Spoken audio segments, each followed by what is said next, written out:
my talk. Here we go. How he said he living life as a gringo, where you question where you fit in every time you mingle. They say you do this with not enough that. My rapping is really bad. This life as a gringo. Yes, hello and welcome to another episode of Life as a Gringo. I am Dramos, of course, and man, I am excited to bring you today's conversation. So I recorded this last week, and just an amazing conversation. Like one of those things where you bring on a guest because they're doing some really interesting and incredible work, and you don't really know where the conversation is going to go, and then you are just surprised in the best way possible. So that was the case for today's conversation, and my guest is Eliana Reyes, who is an actor, a model, a host, a producer. She has a TV show on my old TV network, LATV. She's also director of a new documentary called Vida Nueva, which we will get into. It's all about her father being released from prison. And just, I think, in general, a really interesting conversation that we're going to have around the nuance of being Latino and just all of us having different experiences. And it doesn't mean that someone's experience is more authentic or more important than the other. And I don't even want to just like try to preface it, because it was just a really interesting conversation where I felt like we were just talking as two individuals that are interested in learning more and doing better, and doing the work for our community, and who are, you know, making that kind of our life's work. So I'm really excited to share this conversation with y'all. She's an incredibly she's an incredible talent and has a great point of view. So I'm really excited to bring her on. And I think, man, without further ado, we'll just kind of get into it. You know, this is one of those ones I just want to lay this conversation on you. I think you're going to be inspired. I think it's going to make you think a little bit, and hopefully you'll see a bit of yourself in the topics that we're talking about today. So without further ado, let's get into this week's conversation with Eliana Reyes as a part of our Mi Gente segment. Mi Gente!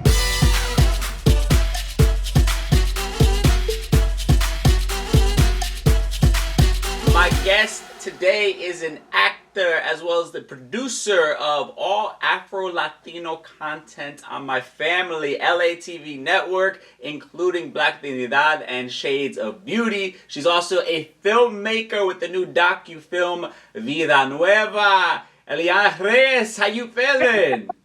What's up, Dramos? I'm feeling good. I'm feeling better now being on here with you. Oh, I appreciate that. We were just talking off mic about how this has been like a back and forth for the last couple of weeks. I got like the flu one week. I think you got sick the next week. And then so it's been a mess. Right. I don't know what's been going on, but now we're here and we're making it happen, and I'm really excited because you got so many different things going on that I think are really interesting. But I think most importantly, first and foremost, what I love about you is you are a creator who is also trying to do it in a positive way, right? Because I think that in the world that we live in today, the things that generally speaking get the attention are the things that are sensationalism, right? The things that are kind of the worst parts of humanity tend to be the ones that get like the most viral moments and get the most ratings and things like that. And those of us who are trying to change that narrative, it's a really fucking long and hard path to get there, because we're just up against like societal norms for whatever reason that trash content just seems to go to the top. So I always love speaking to people like yourself, because I think you understand the sort of struggle that happens behind the scenes of like trying to do this without sacrificing your morals, I guess I would say. Yeah, I mean, I think that's something that's at the core of who I am. You know what I'm saying? Like I try to think, even when I'm planning the shows, when I'm planning the content, everything is through a racial lens, right? Everything is through a lived experience. Everything is through a disenfranchisement, a nuance. And it's like, how can we have these conversations in a way that's aspirational and that doesn't put us in this like angry Black people or angry people of color corner, right? Because that's what society has done to us forever when we talk about things that matter to us, right? And so it's become kind of a mission of mine, even in my own storytelling, right? Like, how can I tell these stories of things that have changed me at a cellular level without sensationalizing the trauma per se, but showing the art behind getting through it, moving through it, and what's waiting for you on the other side of it. Because I feel like, you know, in fast content world, or just in the world right now, like we're so addicted to like what's happening right here, right now in front of us. And I feel like when you start putting more love and attention into like what's waiting for you on the other side of it, you just move differently. You know what I'm saying? And then you're less likely to, for me personally, I'm less likely to get caught up in like the drama or the whatever's happening. Because even with me, when I'm going through shit, can I curse? Yeah, do your thing. Like even when I'm going through shit, like I'm like, there's times where like I want to talk about stuff, you know, but I'm also like, okay, yo, like let me get past it, right? Let me figure out what my nuggets are. What am I supposed to learn here, or what am I supposed to share? And then you'll see me throw a little post like, here's what I learned. Right. Season of Mercury retro reggaeton because No, it's true. It's funny because I think like the irony of like doing the right thing and trying to be a human being that others can look up to in a way, right? And respect. The irony is that that's actually more difficult than it is to be an asshole, right? Like, if you were to just fly off the handle on social media every time you got pissed off about something and, like, didn't actually take a second to think about it, like, that's far easier to do than it is to pause in a moment and not, you know, react to something or not react to a negative comment that you get or whatever it might be, right? Right. And it's like this discipline that I feel like goes unnoticed, and it's also like you're putting a part of yourself out there, right? And you're really exposing yourself to the world and their judgments and everybody that knows you in your personal life, and now they're seeing this other side of you that they may have never experienced before, and now they have their own preconceived judgments of things, and it's a lot. And even I can imagine, I'd love to pick your brain on this, because when I was doing my show on LATV and I was doing a lot of like heavy politics stuff, you know, it was draining after a while to be that plugged in. You know what I'm saying? Like, to be that plugged into all of the fuckery that is happening in the world and this country specifically. Like, it was really draining to have to be on top of that so much. And I can imagine, as important as you know the work is to educate our community, you know, and break free of like the generational curse of just internalized racism, as important as that work is to do, I'm sure it's exhausting to, on a regular basis, have to talk about race relations as a black woman in the Latin community. Yeah, it's exhausting. I'm passionate about it, but it's exhausting, right? And I think that one of the things that I try to do is focus on how this is building community and how this is helping people shift their perspective.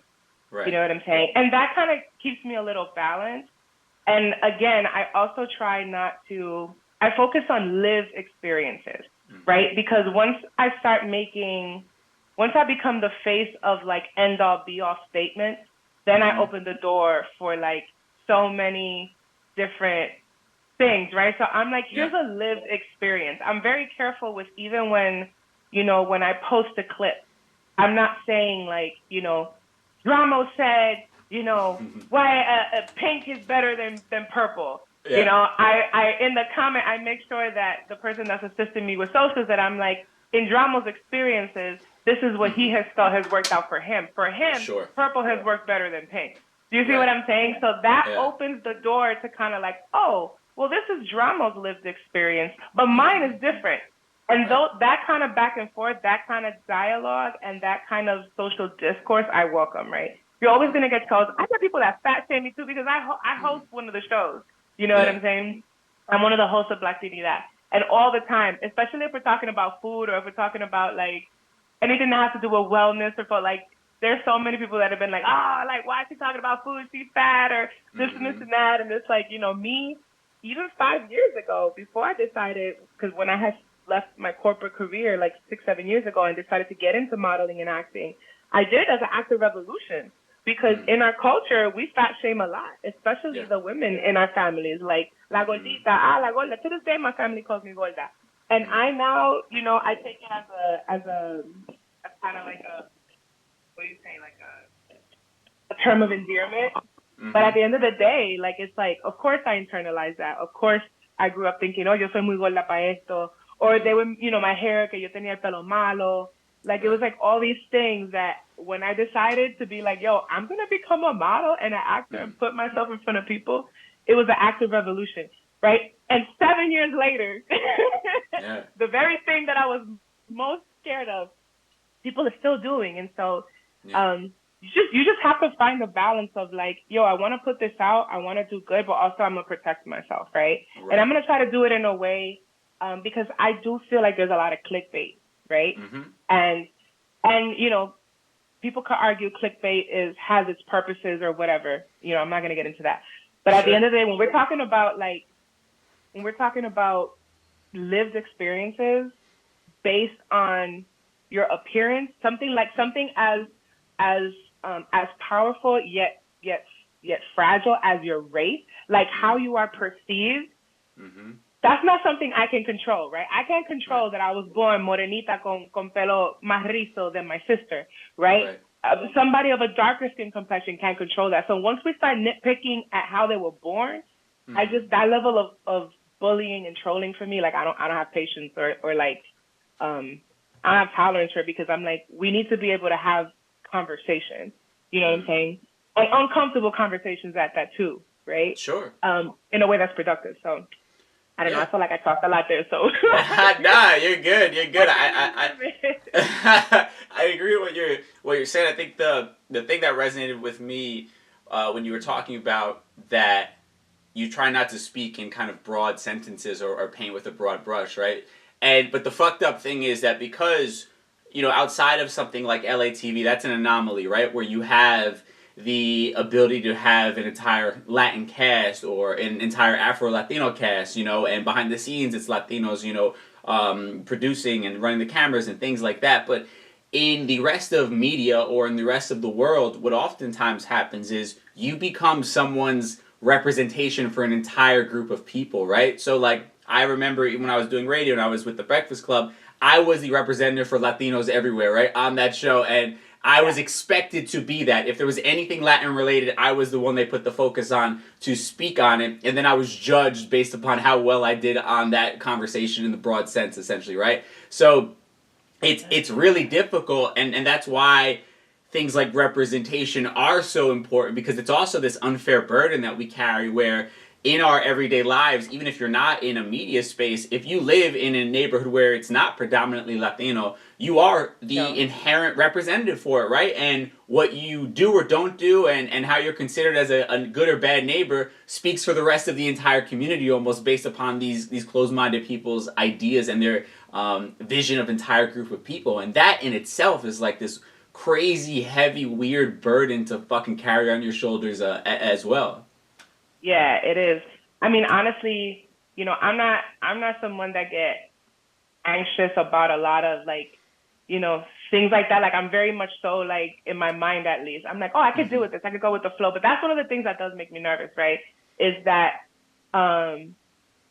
not only being Afro-Latina, being plus-size Afro-Latina, being a millennial Afro-Latina who does speak Spanish, right? Who spoke Spanish first, technically, than English. I have and also add to that, I lived in the Midwest for a big chunk of time. I lived in Minneapolis, you know, so like I finished high school, did college in Minneapolis. You know, I was very heavily involved in the Black community there, because when I got there, they were like, yo, we don't know why you speak with that accent, but you're one of us. Right. So like these white folks, they're not going to look at you and be like, you're that kind of Black. Right. So we're going to treat you different because you're this kind of Black. No, they were like, yo, you're not white, you got texture in your hair and you got color in your skin, so you know, you're gonna get this treatment. And in Puerto Rico and in New York, even in DR, we were just all, you know, that wasn't so much the conversation. So then when I'm moving, you know, to LA, and then I get on Black Trinidad and I start talking, I start realizing that I have a very unique lived experience as an Afro-Latina who had to advocate, especially when I was in corporate, had to advocate for Black women and Latinos. But but then also not being accepted as a Latina or fully as a Black woman, right? So it was like there's that intricacy when I start talking, and when I start talking about my lived experience and my generalization statements, you know, that's when I see a lot of people starting to come in and nitpick at it. But it's like, you don't know what it's like to be someone who looks like me, with my name, with my accent, living in Minnesota. You know what I'm saying? Yeah.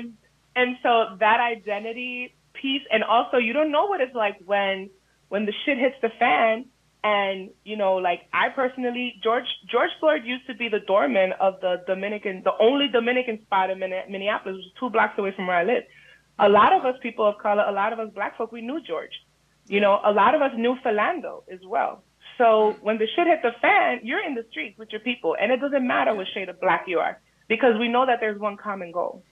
Yeah. So I didn't get to be like, today I get to be this kind of black. Tomorrow I get to be Black American, and tomorrow and the next day I get to be Afro-Latina.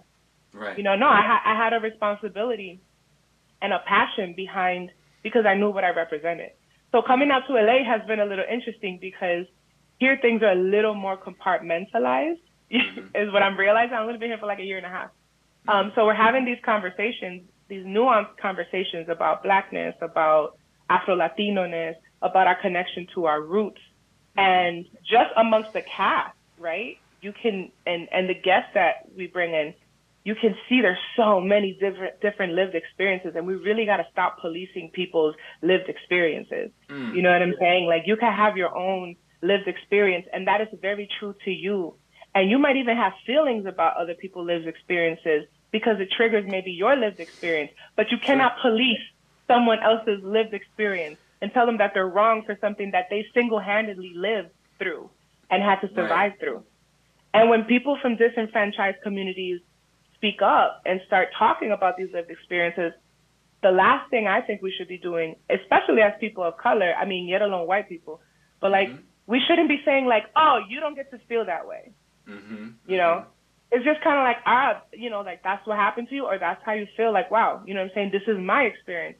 And now let's try to find where we can meet in the middle so that we can come together, you know? Yeah, absolutely. So, it's like this caste system that gets created, right? Where, like, we create our own internal caste system, like, even the idea of, like, who's Latin enough, right? Because you're speaking to something, I'm on the complete other end of it, where I'm not Latin enough because I didn't speak Spanish because my complexion is light, right? And my own family in Puerto Rico would call me a gringo because I lived in the States, you know what I mean? And I didn't speak proper Spanish. So and then it's like, but for me, I'm like, what the fuck am I then? I feel the culture running through me. I want to advocate for it, but then y'all are also telling me that I don't belong here, right? Because my experience is different than yours. And it's also interesting because I've heard this conversation. I'd love to kind of pick your brain on it, where I think somebody was criticizing John Leguizamo for referring to Latinos as people of color, right? And they were basically saying, like, someone like him with his complexion, he's not a person of color. But my sort of thought process with that is, but you put him in a room of all white people are going to be like, he's light-skinned, but he's not white. He's not one of us, right? And that's sort of what my experience is. So it's like, I'm not going to claim whiteness when I know what happens when I'm in a room full of white people. I am always the other person. So I'm curious what your thought process is. I mean, obviously, speak for your own lived experience or your own opinion with that, but it is an interesting conversation. I think that it's all, for me personally, what I've noticed in having been in all white spaces and having been in all black spaces and having been in like African spaces too, because I have a lot of West African friends, you know. I think that it's subject to the spectrum of what you're looking at it by, right? Because I just said this on another podcast interview that I have. It's like there's layers of disenfranchisement, unfortunately, right? And so someone like you, your experience against whiteness is very different to like a darker skin, even darker than me, their experience against whiteness, right? And the institutional racism that was built to keep that person that looks like that down, right? That doesn't minimize the otherness that you feel when you walk into the room. I go through being Afro-Latina and being considered, even though, I mean, on camera right now, I look pretty caramel, but I'm pretty like red. I get pretty penny copper in the summer, right? And I'm still considered like a light-skinned Afro-Latina in the broad spectrum of blackness Sure. right? When you talk about like darker women, my hair can get, it can get from a 3C to a 4A, depending on the day of the summer and the humidity, and, I think that what people are trying to say sometimes is that there's these layers of disenfranchisement based on your proximity to what is considered whiteness. Sure. Right? But whiteness just in the sense of color, because whiteness in the sense of your skin color is not whiteness in the sense of your privilege and your lived experience. Right. And that's something that I learned in the Midwest. You know what I'm saying? Where it's like, there's even some weird shit that happens amongst white people where it's like, there's like white people and then there's like the hippie white people that are like the ones that are out marching in the streets and they're down for the cause and whatever. And there's even some weird otherness amongst them. You know what I'm saying? So it's like lived experience, it's culture, it's language, it's hair texture, it's even like your vibe, right? Because one thing that sets me aside, I can say this wholeheartedly, when I've been around like a group of Latinas, and I show up with my big curly hair and I speak with more of an urban accent, I move my hands a lot, I'm not super polished and like, and so it automatically puts me into like this like urban Black girl category, right? And it's like, and I love being that because that's what I am. Like I'm born in Washington Heights. I grew up in Puerto Rico and DR, and then I was in Minneapolis. I went to school in the hood in North Minneapolis. So like, it's interesting how just even the way we present ourselves, the way we dress, our accents, all of that gives us these nuanced kind of layers of otherness. Yes. And the truth is, there's people that have more otherness than others. But when you put it like, for example, John Leguizamo, when he's in a room full of white people, he's the other person, or because of his accent. And there's a lot of times there's an interview I saw that he said that he used to have to stay away from the sun just so that he wouldn't get darker. And I got to interview Carlos Carrasco, who, I mean, what a perfect example of like, he's Afro-Panamanian. We know him from, Star Trek and Blood In, Blood Out. And when he arrived, he's Shakespearean trained, yo. Like this man he has like damn near a doctorate on like Shakespearean like training and acting. And they will always make him the maleante. Right. Just because of the way he looks, right? And it's like, and it's like they couldn't figure out if he was Black, but then he was too Black to be Latino. You know what I'm saying? Right. But then it's like, he didn't, but then when he would play the maleante and he would speak with his Shakespearean acting to be like, okay, you're not Black enough. And he's like, but I'm Shakespearean trained. He's like, I don't know how to speak. What do you mean I don't speak Black? You know what I'm saying? Right, like, right. So I just feel like we got to stop generalizing everything and get more into the macro because it's very nuanced. It's like Latinidad. You can't look at Latinidad as like this big thing. You gotta dive in because the only thing that unites us is that we're a group of colonized people that were told, hey, y'all are in this group now, and this is y'all's language, this is y'all's religion, and y'all figure it out. You know? Yeah. And within that y'all, there's over 100 different experiences, cultures, nuances. There's several indigenous roots. There's several variations of West African roots.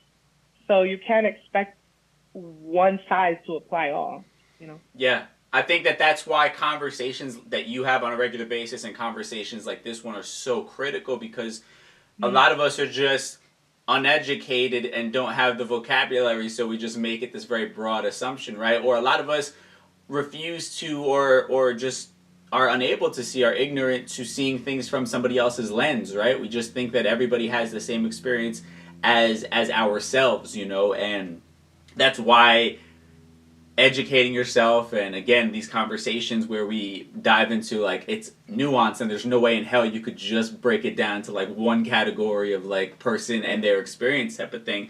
That's why this is so important. Like I love that, all that you just said on that, because I think it's almost like at times it becomes this idea of like the trauma Olympics, you know what I'm saying? Where it's like it's like my trauma is worse than yours, so you're not allowed to even talk about your trauma at the end of the day, right? And listen, there are obviously levels to this shit, but trauma is trauma, and the way somebody feels trauma, they're gonna feel that deeply. You know what I'm saying? To them, it's just as deep as what you're feeling, even if in sort of real world consequences, it's not playing out as lethally potentially as, you as a black man or a black woman getting pulled over by the police, right? Even if they don't share in that same, fear, trauma feels like trauma, right? Like what I went through feels like what I went through, and to minimize that because I don't know, it's almost like we're glorifying our trauma, right? And our trauma is better than your trauma to a degree, and it's like we're all just people who are fucking suffering because of colonization that happened and white supremacy that continues to happen, and we're all dealing with it in different ways, and we're all battling, similar but also different generational curses. And I think you can't, again, like you said, take away somebody else's lived experience, just because, I don't know, it's almost like it's almost like it's this weird thing where we've almost like said our trauma is like better than your trauma to a degree, like it makes us a part of something, and it's just a weird mindset. I see what you're saying. Yeah, I call it policing. It's like we're saying that's not right because mine wasn't like that, or right. Yours, you shouldn't feel as bad as you do because I went through something worse. And I think at the end of the day, at the root cause of it, we just have disenfranchised people, different layers of disenfranchised people that just want to be heard. Yes. Right? People just want to be heard. And when we don't have the language, when we don't have the moment of pause or the power of pause, it just kind of comes out whichever way. And then we have this tool that is social media that we can hide behind, that we can say whatever we want to say, which then another person interprets it and takes it out of context, which then creates more, so then it becomes this black hole of like, and everyone's missing the point, right? Right. It's like we see that all the time where it's like, you get down to like 1,500 comments and every single person is missing the point because everyone is just chiming in because they want to be heard.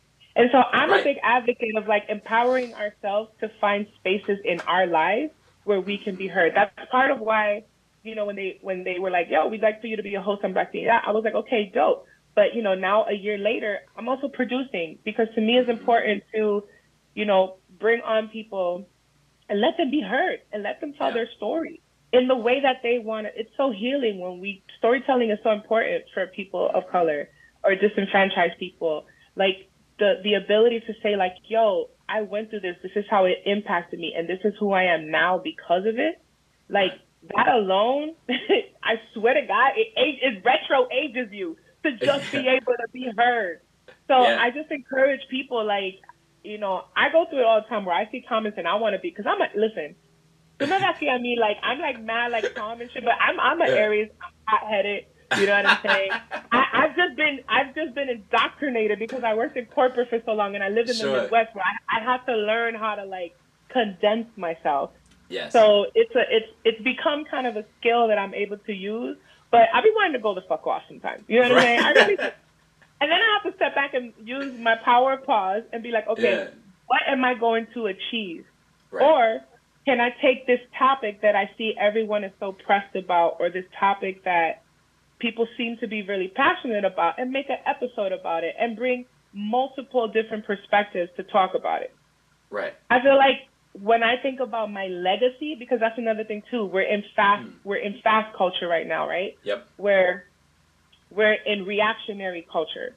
Thanks to the beauty that is technology and the curse that is technology, right? Sure. But like when we think about legacy, right, which is a long-term thing, and I think that millennials were kind of the last of a dying breed that have this very clear perception of like legacy. Like what footprint do you want to leave behind? Mm-hmm. And when you stop for a moment and you think about that, you're going to care more about misinterpreting things, or you're going to care more about what you put out there that can potentially be harmful for someone else. It's just, it's literally the difference between like taking a deep breath and just like going forward. But if you understand what legacy is and if you understand the value that you have as a person, then you're more likely to value the legacy that you're having, which then makes you more likely to just just think twice before you start out here, you know, you start spreading hate and rumors and division and, you know. So, I don't know, that's just me. I'm poetic in that way. So I be looking at the world in a very poetic way, but it just brings me hope because I don't ever want to lose that. You know what I'm saying? I don't ever want to lose that ability to like see people's humanity, because if I lose that in the space that I'm in with storytelling, with filmmaking, with even acting and modeling, like shit gets real dark. Yeah, but I think I love that point about our generation, you know, the millennial generation. We were the last ones that really had to have conversations like this face to face. You know what I mean? Like I remember what it was like before. You would disagree with somebody in the comments and like you could try to troll them for whatever how many characters. Like you actually had to have a conversation to somebody's face, and you have to run onto them. You have to run into them in campus and be like, "Yo." Yeah, exactly. And you had to know the real world repercussions for those conversations as well. Exactly. We were ready. Yeah, but like I love what you said, like where it's just like everybody deserves to be heard, and I think the irony of all of that is we're creating a system, and obviously now I'm generalizing into the broader sort of maybe infighting that happens within our culture, but we're in that sort of trauma Olympics. We're saying no, you don't deserve to be heard, and then the irony is we're also then like talking to white people and like, you're refusing to hear us, you know what I'm saying? But it's like none of us are wanting to hear the other people. And at the end of the day, if white people were willing to, you know, to sit down and have that conversation, of course there are many who do, but you know, those who are still pushing against old narratives, if they genuinely were just willing to sit down and like hear your lived experience and say, you know, when you feel, when you walk into a room full of white people or you are pulled over by the police and you feel uncomfortable, let me hear why that is, right? What is coming up for you, rather than writing it off as like, that's a you problem, blah, blah, blah, right? So it's like all of us collectively as human beings are refusing to hear other people. And I think at the end of the day, that's like the root of why we still have, you know, this bullshit going on now where like white supremacy still is a thing that, and actually might be even worse than it's been in my lifetime, you know, as of late, where it's still this conversation where we're all just beating our heads against the wall if we would just shut the fuck up for a second and just listen to what the other side is trying to say as well. Yeah. I think, you know, what historically, what we've seen is this unfortunate kind of adaptation or like learned behavior of the colonizer, right? Because if something is done to you for long enough and often enough, you're only going to start doing it to other people. Right? And so I think that a lot of what we do to each other, a lot of what happens amongst us, you know, us being the broader population of like non-white people, is this unfortunate inherited behavior of how we've been treated, right? And so it's like a kid rebelling. You know, like Nas said it in one of his songs, right? He said, I don't know, something along the lines of like, America is a baby teething. Like, it's like asking for a feeding and whatever. So it's like a lot of us are just like, we want to be heard. We're pissed. We're trying to like break free from the indoctrination, from the colonization, from the white supremacy. We're trying to find our own spaces. And when you get into the macro and you see just how many people are doing that all at the same time, obviously we're going to start looking next to each other and start fighting each other, right? But when you take a moment and you zoom out, you're like, yo, this is all orchestrated because of a great, like, there's something overarching happening here, which is right, the powers that be, the white supremacy, the supremacy period that we're still operating under. I mean, I don't want to get into history, but like we're still operating under the same constitution, right? There's been a few amendments, but we really haven't had like a total revamp of what this country was built on. So, I mean, there's a lot of archaic shit that we're seeing. And then we're seeing it now coming up again with people like DeSantis and all this shit. Like it's getting you know, se está poniendo rara la cosa, like, it's getting weird again, you know what I'm saying? Like, so I just think us as people, like, the more, I'm a big fan of, like, me having a one-on-one conversation with you is more healing than me standing in front of an angry group of people and yelling and nobody's hearing me. Because what you and I can accomplish here will then propagate in a conversation that you have with someone else, which then propagates to a conversation that you have with someone else. So it kind of spreads by osmosis, right? And I think that's something that I try to do in my personal life, is like, how much one-on-one impact can I have?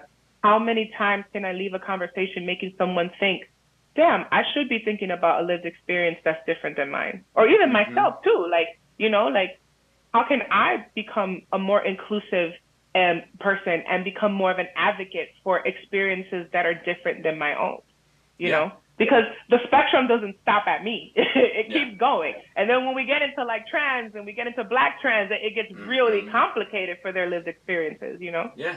So, yeah, man, I just think we have to like do more self-work. Like, we gotta heal and we gotta do more self-work, yo. Like, for real though, that's at the core where like I said, we're literally just a bunch of hurt people like continuing the cycle on of hurting one another, right? And like, you know, we're the hurt person and we're trying to find somebody else to unleash this hurt upon because somebody else did it to us, and we're carrying around this burden, this weight of generations of hurt people at the end of the day, you know. And that's why the self-work and all that shit is so important. And, you know, as woo-woo and corny as people try to write it off as, it's like, that's the thing that are holding you back. That's what is leaving you angry. That is the thing that is making you a prime target for these politicians like Ron DeSantis, because at the end of the day, the dude, who knows how much of this he actually believes. He just knows that if he riles these white people who feel disenfranchised enough and blames their disenfranchisement on a group of people, he knows that's a surefire way to at least get towards where he wants to go, right? And that's what Trump did. It's manipulation. It's manipulation at its finest. It's like, we've seen this since like Greek mythology, right? The power of persuasion. This is like, this is how you win a war, right? This is how you strategize a war. You pick where the weakness is, and then you show the people that are victims of the weakness, this is happening because of this. Right. And all of a sudden, through group conscious, people are like, oh yeah, but they don't even realize it was like the Trump effect. I feel like it's the same shit that happened. It was just a bunch of like propaganda and like words and like manipulation, and then all of a sudden, it was like, oh shit! Look at what the fuck happened, you know? Yeah, I mean, it's scary. It is. Well, I mean, to me, it's scary the fact that this guy, a rich dude who was born into money and has had, you know, all these things, these opportunities handed to him, somehow was able to convince like working class people that he was their savior and actually gave a shit about them. You know what I'm saying? Like that is, it just shows you like the sort of unhealed pain and even like lack of self-awareness that so many people have in this world as to why they might be in the position that they're in today. You know what I mean? Because even beyond race, like there's classism, you know what I mean? There's, you know, there's a big difference between the haves and the have-nots. Yeah. Like all these different things, and then it's just weaponized by people like Trump. And because many people haven't taken the time to like really reflect on why the way they feel the way that they do, and realize that you can't blame everything on external things. You know, there has to be some sort of internal thing you're battling as well. Again, it's people not doing that work. You're easily going to be manipulated by whatever voice you feel like kind of speaks to you in that moment. And that's kind of where we are in this world, and it's incredibly scary on all these different levels. But yeah, obviously what's happening with DeSantis and like this war on anything that is other, it is crazy to kind of think this is where we are in 2023. Yeah, it's definitely it's one of the, I keep, you know, I try not to dive in too much until I try to know shit that I gotta know, because my brain only has so much capacity, right? And I'm not gonna let nobody like fearmonger me. Like I'm like, my personal act of revolution is to keep self-evolving and continue doing things my way and opening doors for other people. Like that's how I fight against a lot of the stuff that I think is happening on the broader spectrum, because if I try to save the world from the broader spectrum, like it becomes very overwhelming. Yeah. So for me, I try to narrow it down and say like, okay, what do I have control of in my life? And one thing that all the workshops that I've done, I do a lot of mentoring too. And so I always try to help people find like, what's your purpose? What's your drive? What are your dreams? Because I feel like if we're more aligned with like who we're meant to be, and we're making decisions that are conducive to that purpose and that passion, we're less likely to be steered and geared whichever way society or fashion or these things that become trends can take us. So just more rooted work, more grounding work, more getting to know yourself, more getting to know what drives you, what's your passion, what are you here for? Like, it doesn't matter what you believe in. You don't have to believe in anything higher if you don't want to understand that you must be here for some reason, right? And so if you can find what that reason is and make your life about shining in that reason, I just feel like that will also propagate. So again, me living in my fantasy world, but I feel like it all boils down to like us doing a lot of the self-work and us trying to find those pockets where we can have impact and hope that our influence, the way that the legacy that we leave with people, the legacy that we leave in our relationships, all we can hope for is that grows and that it blossoms and that it spreads. And not saying that that's going to combat, real life shit like financial issues, economic issues, racial inequalities. It's not going to, but at least it brings me personally, it brings me hope. And it helps me live a richer life in the spectrum of what my life is, my time is here on earth, Yeah, I mean, I think it's most definitely a start in the right direction, right? Because if everybody on earth was feeling fulfilled and happy, we're not going to have all the same issues that we have right now, right? Like someone like Trump isn't going to be able to play upon like your disenfranchisement when you're feeling happy and fulfilled. You're going to be able to see through it at that point, right? It does start with that, and I completely agree. I think, there are so many people who are not living in their purpose, are not leading a life that they're passionate about, and then it affects every other aspect of their personal life. I can remember my father hated the job that he was working, and growing up he had a temper and he was, always on edge because he lived 40 hours a week and fucking 2 hours each way in traffic dealing with this life that he was not happy about. And I think about myself where you talk about the way that all this has like a domino effect, these little interactions, right? I woke up happy as shit today that I'm getting to do what I do. And then I have a nice interaction with the male person that I ran into outside. And, I don't know, they might then have a better interaction when they go home with their family or something like that, right? Like, all of it does add up. It's just collectively people sort of getting on the same page, I think, of, again, that healing work. And then also recognizing what the fuck actually matters in this life rather than the nonsense that we've been sold, our entire existence. Yeah, I mean, I 100% agree with you. Like, I saw a lot of that too growing up, and I went through it myself, right? Like, especially in the Midwest, there's a very Midwestern life, which is like you get the 9 to 5, and then you go get your master's, and then you get engaged, and then you buy a house. And I was like, I was always like, I just want to be creative. Like, I kind of rebelled against my own life, And my family was like, what are you doing? And I'm like, don't worry about me. Like, mind your business. But I also think, in advocating for ourselves and advocating for our self-work, we also got to advocate to make sure that, the resources to even have the language to have these conversations for ourselves are available to the most disenfranchised. Because, a lot of us have a little more privilege than others. And so we're able to something as simple as, having the internet, right? Something as simple as, having being able to read and that.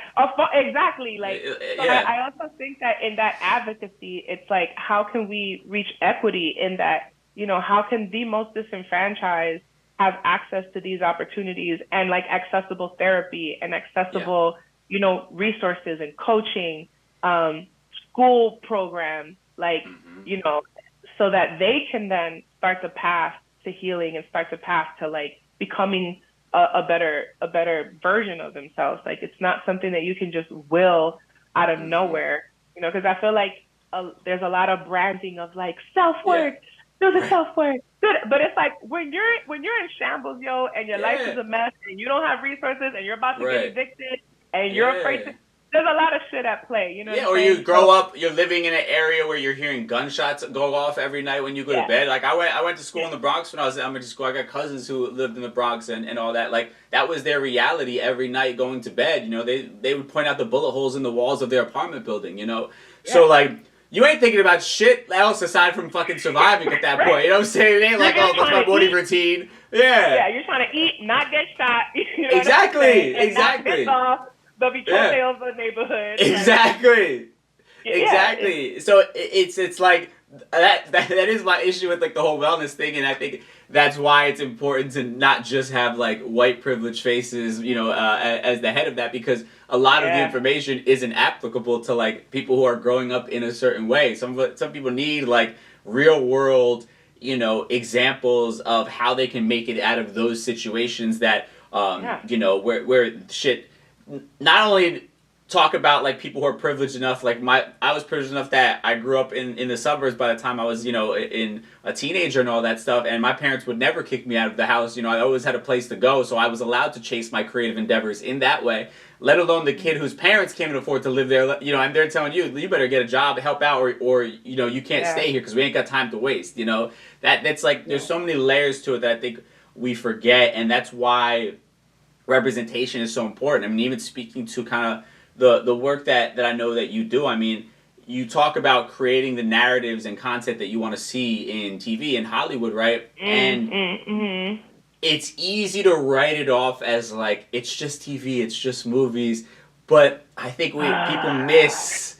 Yeah, I know. It's not though, because it's like the reason why it's, even outside of the Latin culture, even like a big issue is like obviously LGBTQ rights and things like that. The reason why it is so, controversial to have two men kissing or two gay men leading a role in a movie is because none of us grew up where that was ever the normal thing. It was always a heterosexual white couple and that's become the norm for a couple in a television thing, right? And the same thing is with, Latin stories only existed in places like Univision, or Telemundo, and outside of that, it was like, you better find a way to relate to these white people on your TV screen. You know what I mean? And I think that's what people miss when they write this off, is like, what does it really matter at the end of the day? Well, here's what people don't realize, right? And I think the pandemic proved this. And this was one of my, like, I was very vocal about this in Minneapolis because as an artist, I had no benefit to write to anything. All of my work got canceled. All of my commercials that I had booked got canceled. All of my everything got canceled. And I had to really figure out, like, okay, how am I going to live through this pandemic? Because I didn't qualify for any help, for anything. But I'm sitting here like everyone's locked up at home for months doing what? Right. What were we doing? We were watching movies. We were reading books. We were consuming music. We were like, it's the main thing that we consume.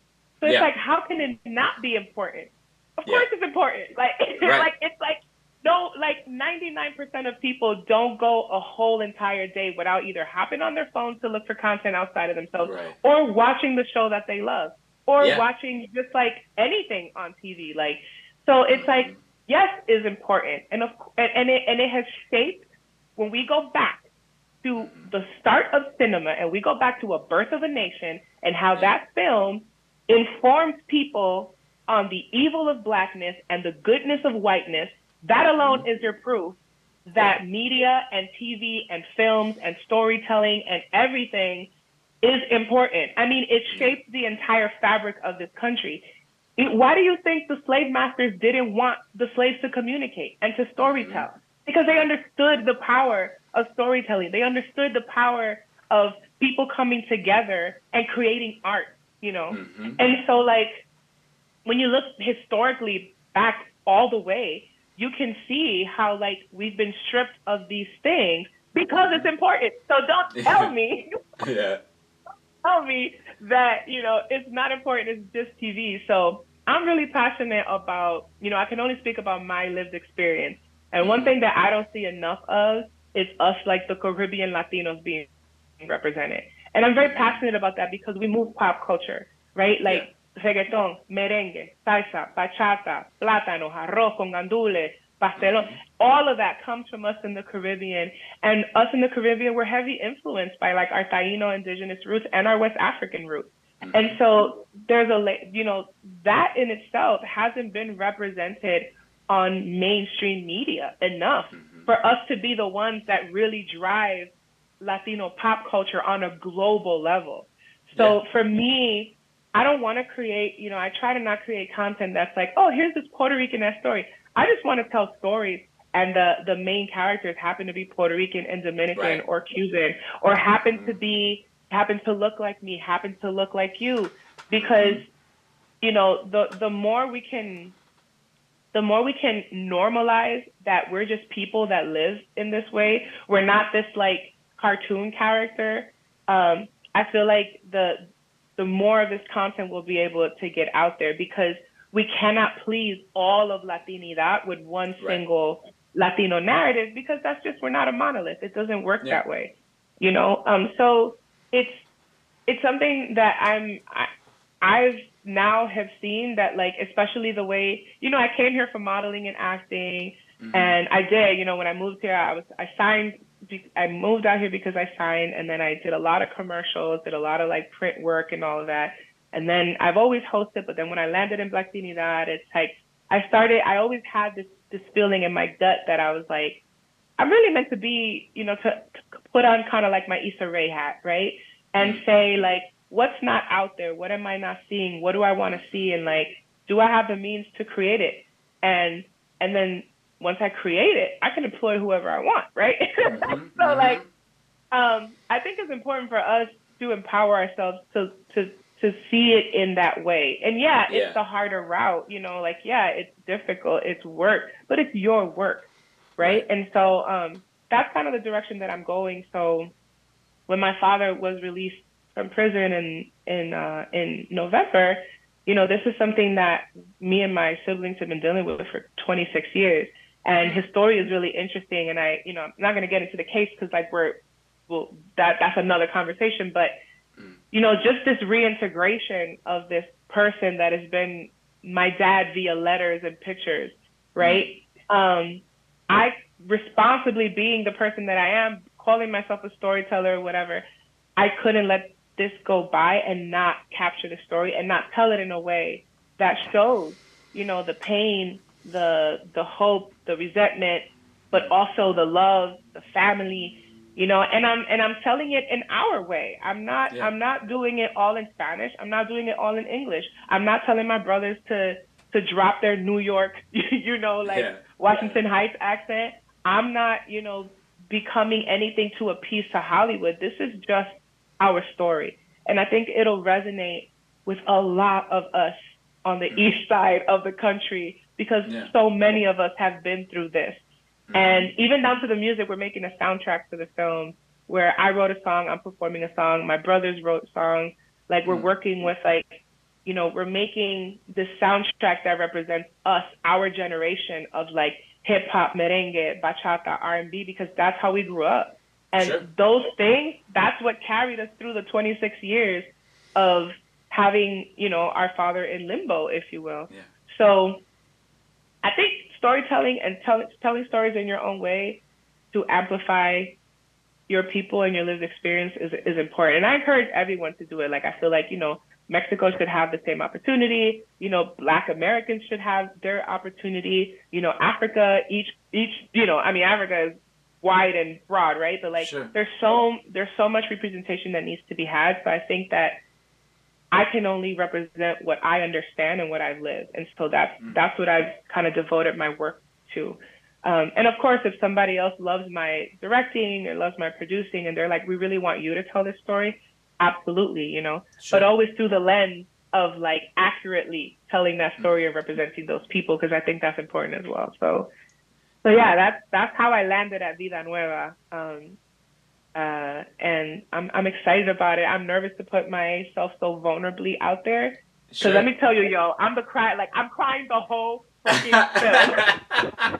Like, when we went to DR, I was only supposed to interview my father, and I swear to God, like, Mama, rest in heaven, my grandmother, we went to her land, we went to her house in El Campo, and all of a sudden, my brothers, right, you know what this is like, you're from New York, you're Puerto Rican, they're also half Puerto Rican, Dominican, they're like, nah, yo, I'm not gonna talk, you know, nah, this and that. All of a sudden, we get to El Campo, and they're like, nah, sis, I'm ready to talk. Nah, sis, I'm ready. All three of them, right? Wow. So then me and Chris, the DP, I'm like, yo, we got to set up these shots. And then we're dealing with like sunset issues because we were dealing with daylight. So I interviewed all of my siblings, and then I was interviewed. So by the time my interview happened, yo, I was a wreck. I can imagine. I mean, I'd imagine like this also has to be incredibly fulfilling beyond just creating and telling a story that others can relate to that maybe hasn't been seen or told on a widespread kind of level. I'd imagine selfishly this was also probably incredibly therapeutic, even as you're talking about like your brothers then opening up, right? And particularly as men, we are not taught to be allowed to do that, right? To have these conversations, or I know for me personally, like I'd still get uncomfortable if I'm really like sharing something with my sister or whatever. I have to like push myself through it, so yeah. I can imagine it was therapeutic on so many different levels for you having this experience.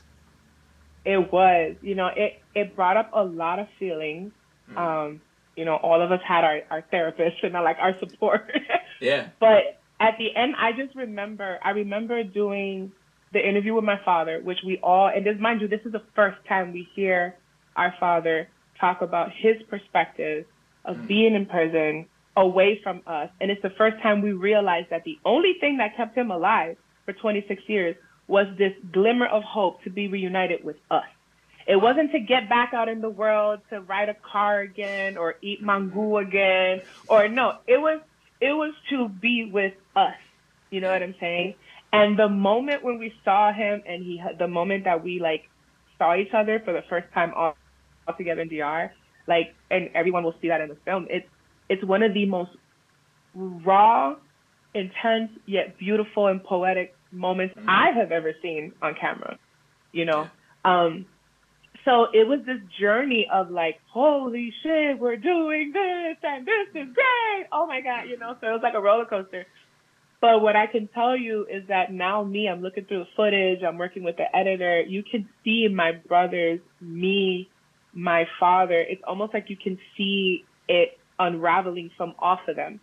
You can see them healing in real time on camera. You can see their body language loosen up by the end. You can see there's so much. And one of the things that we make sure we did was that we also captured everything leading up to his release here in LA. Because me and my brother, we were yo, we're going to document all these phone calls, the frustration, what is his release date? Is he getting released? Because we've been played for years. And then after his release, there goes his deportation. How long are the U.S. Marshals going to hold him? Where are they going to take him to? Is he going to have problems in DR? What's going to happen? So it was you'll go through the movie and you'll see okay, we're getting ready and it's Christmas time. And then he's released. Okay, now it's the deportation. And then they told us 2 different dates. So we're trying to plan flights to DR. The dates are wrong. And then finally we have that day. He's released. And then we start planning to go to DR. We get to DR. We see him. And then we see him and it's oh shit. And then we go to Escampo and then we start talking about how we're feeling. And to this day, it's weird that I'm I get text messages from him, we left him with a phone and a tripod. He'd be calling and FaceTiming. I'm this is so weird. But I think this is when just making this, because I have a short film collection that I made before. It was more experimental. And I used the elements of narration and color. Because, we were just creating graphics. Me and some friends in Minneapolis were yo, let's just do something different. Sure. And so it's a creation, but it's not at the level that this film is. So creating this really solidifies for me, when we talk about that purpose, when we talk about healing through storytelling, it really put me in that position to be okay, I love being on camera. I will always be a performer, an actor, and a personality. But I really want that the times that I appear on camera to do that it be for an impactful story, And I'm okay to wait for the right opportunities or to create the right opportunities for that. That's so beautiful. I'm not even a part of your family, and I find myself getting a little bit emotional just hearing you describe it.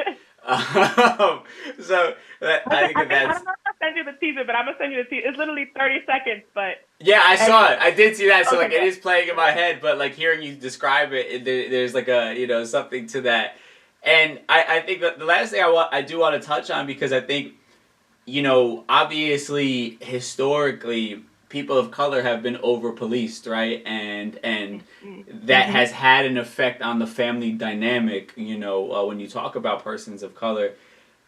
And I'm curious if you can kind of speak to that a little bit of like 26 years of not having your dad in your life, and obviously, you know, you're on a great track right now, but what are kind of the feelings when you think about that, or what you feel like you were missing, or how it made your life more complicated than it needed to be? Oh man, I need like 3 hours for this drama. I'm gonna condense it. Let's see, because I could talk a lot. Yeah. I think number one, there was resentment, right? Mm.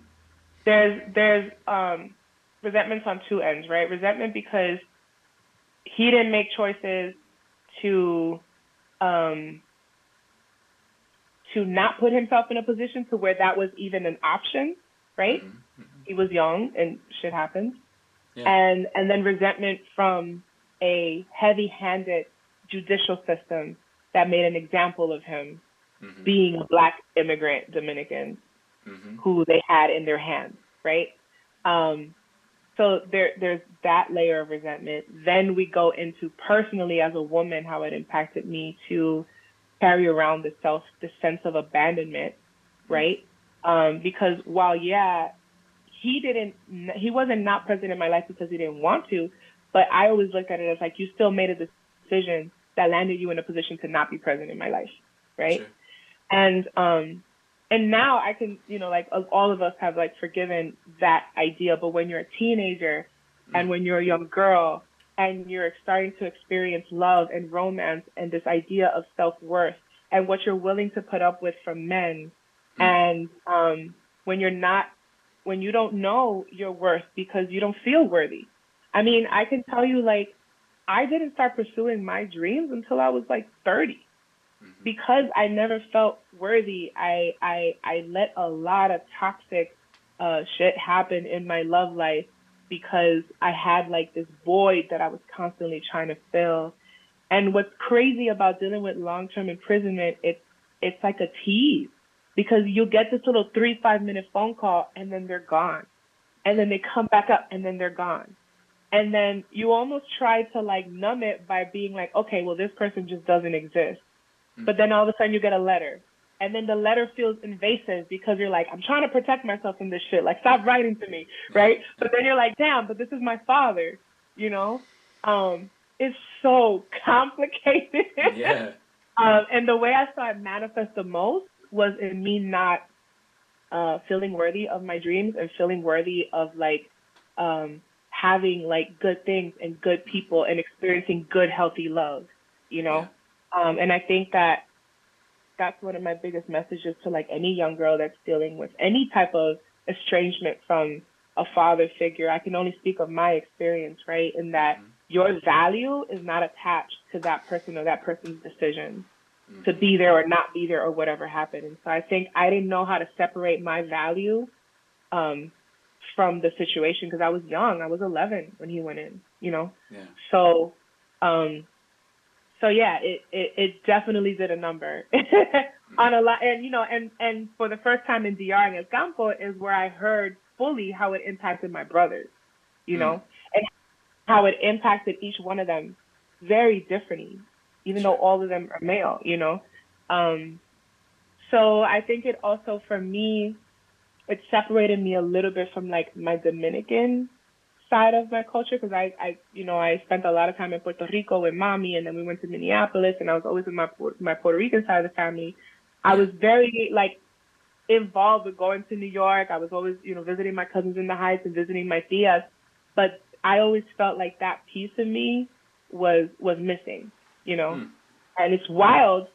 It's very wild because in Minneapolis there's not many Dominicans. There's more Puerto Rican than Dominicans. But coming out to LA, I have found such a beautiful Dominican community here. And they don't even know that they have healed me. They have helped me heal in that way. And then to have that happen simultaneously when Papi is being reintegrated into my life, I feel like I'm finally like fully myself. Like I am 100% everything that Eliana is. I'm unapologetic about it. And all the work that I do is through the lens of what I've lived, what I've experienced, and what people have told me that they resonate with. I think that's how I've kind of taken a negative and try to turn it into somewhat of a positive. But it was a lot, yo. all the fuck boys out there, all that shit. It was like.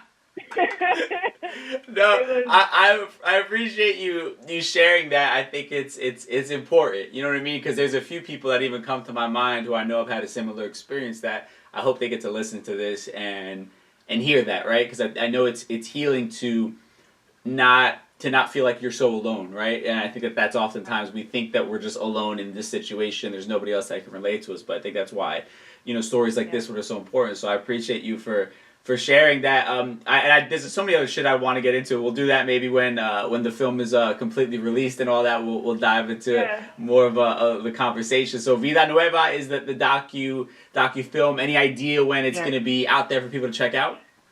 Oh, so we're submitting to film festivals now, and so once we finish our film festival run, we'll definitely put it out there. I'm going big. I'm aiming for distribution. Like, I really want the world to see the story. I think what's going to be really beautiful about it is that I'm making it a multimedia project. It's a docu-film, but you'll have, remastered photos. It was filmed on a red. We're doing some AI storytelling. We have original music. All of us are either rappers, singers, amongst my siblings. So we're putting all of our creative hearts into the project, and it's an honor for me to lead it and be like the mama bear leading the, leading.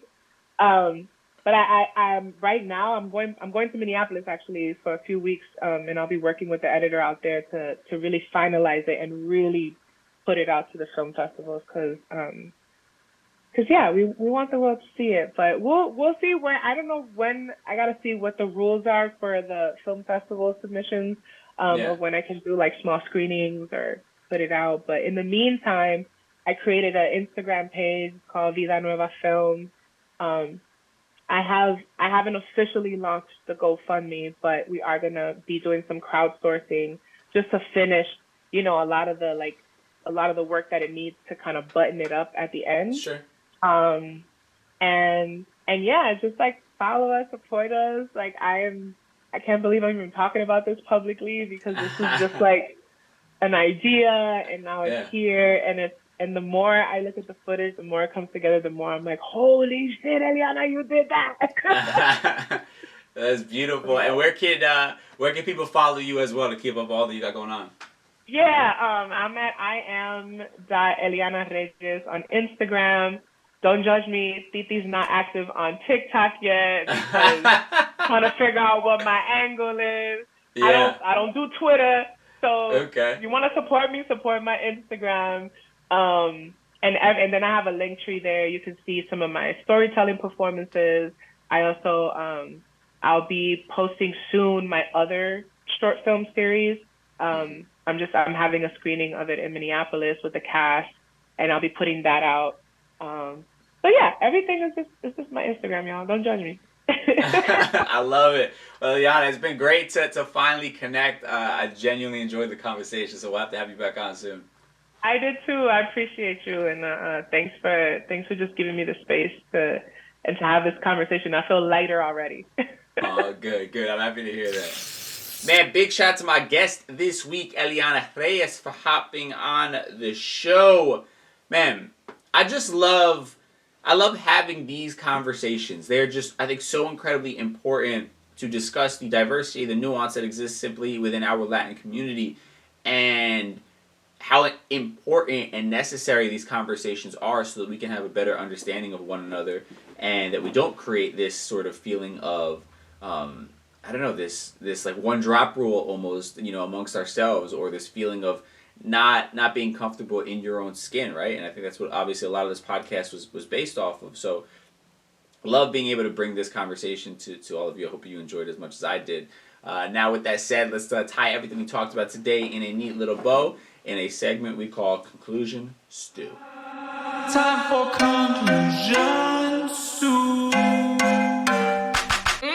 All right, so I think, obviously we dove into a lot in that conversation. I think a couple of the things that really stick out to me from it was first sort of talking about the nuances of our community, of our culture, of our own personal lives, our own lived experiences. And I think not sort of, I think traditionally we've created like this right way to do things, right way to be Latino, and if you don't have this experience, that means that your trauma or what you've experienced isn't quite as bad as me, so I don't want to hear it, type of thing. And I think removing sort of those mechanisms, those mindsets, and just understanding that like we're all different and we all are going through shit. We've all have suffered through different things in our own way, and of course there is a spectrum in regards to certain conversations around racism or things like police brutality or whatever it is, colorism. Of course, there are going to be different spectrums into what someone like myself's lived experience is going to be in that. But it doesn't mean that I don't have things that I didn't grow up having to deal with. And again, it's not trying to sit here and say that my trauma is at the same level or that, I've lived in the same type of fear. But again, it's just understanding we've all gone through shit, and the only way for us to progress and really be there for one another is to be open to having these conversations and to allow people to share their own lived experience, allow them to be heard, right? It doesn't matter if you think what you've gone through is more difficult and they can't relate. We're all just hurt people who are trying to be heard and trying to heal at the end of the day, right? We've all gone through some shit. And at the same time, there is no right way to be yourself, right? Like we were talking about, like our community is so incredibly diverse and made up of so many different and just amazing human beings. The idea that we're trying to fit ourselves in a box is a disservice to the incredibly diverse and vibrant culture and community that we actually have, right? So I think it's just, being able to kind of have those conversations and hopefully it opens people's minds a little bit just, again, to the nuance of it all and stop trying to make a one-size-fits-all for something that is incredibly difficult to place inside of a box. Now, the other thing that I think was really interesting, I love how she talks about sort of leaving corporate America, and I think she was saying even like at 30 she did it, which obviously is young, but in terms of what society tells us, that's when you should, quote unquote, have your whole life figured out and all these different things, right? And I think that's so much of what I advocate for, and it's not, everybody should just go out and quit their job. It's if you're unhappy at your job, if you feel like it's not fulfilling you, if you feel like your purpose is somewhere else, then that's when you should be making that move. And it doesn't matter if you feel like, you're a little bit older or you're a little bit behind, I think it's important to do that for yourself, right? To feed your soul regardless of what others are going to think about you. I mean, for me, I didn't get into radio until I was about 27, I think, right? 27, 28. And I know that is young, but in terms of radio and in terms of media and all these things, like I was older having gotten in the door, right? A lot of these people had been there since they were interns in their early 20s in college, But again, it's just that was my path. This was my journey. And I had to do what was best for me regardless of what others might have thought. And that's what I always strongly kind of push for anybody who listens to this and anybody out there who is sort of struggling with feeling like something is missing in their life, It's encouraging you to live that life of fulfillment and happiness, right? I think that should be the bare minimum. It shouldn't be, a privilege. It should be the bare minimum. And again, we all have different circumstances like her and I were talking about. It's a privilege to not live in an area where I feel like my life is being threatened each day and I have to be constantly on guard for that, right? Or that I feel like my parents might be getting evicted and I have to figure out a way to help them out, right? Those are all things that I can't relate to. I know some people are going through the circumstances, so it makes it far harder for them to actually go out and live the life that they dreamed about, But it's just about trying to do your best to figure out a way and utilize whatever privilege it is that you have to try and make things happen for yourself. I think, again, I think this conversation of like how nuanced life is, there's so many layers to it, so many layers to all of our own lived experiences, and we just have to continue to create space for allowing each other to be heard and allowing each other to share our own lived experience and understand that that's their experience, that's someone's experience. It's not for me or you to judge or to tell them that it's right or wrong or that's lesser than my own experience. Like, that's their experience and they should be able to share that freely, just like I want to be able to share my own experience freely, and that will make us a stronger and tighter community that better understands one another and is able to then be there for one another in the best ways possible. So yeah, I don't know, I really enjoyed that conversation. I hope you all did as well. And then the whole bit with her father and everything, man, it's crazy to think like how much of an effect our parents have on our lives, moving into adulthood, right? And if we don't heal from those things, how we can just begin to sort of relive maybe toxic cycles or have toxic mindsets about ourselves that lead us into situations that are lesser than ourselves, right? She talked about how not having her father led her to maybe having toxic relationships with men and the type of men that she was attracted to or would go out with, and I think that self-awareness is something that I'm just pushing for everybody to have. I think it starts with self-awareness and being able to recognize where are the negative patterns that you're picking up in life and where do they come from, and then you can begin to unlearn them and correct them to become the person that you're striving to be. We'll get into. I want to do a whole show on a lot of those things as well. I think there's so many really, really just interesting conversations to be had about that stuff, and I've been doing a lot of self-work on that recently, so I want to share a lot of that with y'all. But man, that's it. I'll catch you on Thursday with a brand new episode. Again, if you want to sign up for the Just Be Social Club, our private mastermind group, Brenda at mindofyounglord.com. We're going to be opening it up in July, so make sure you send her an email if you want to be a part of that. And yeah, that's it. Thursday with a brand new episode for Thursday Trends. Till then, stay safe. We'll talk soon. Peace.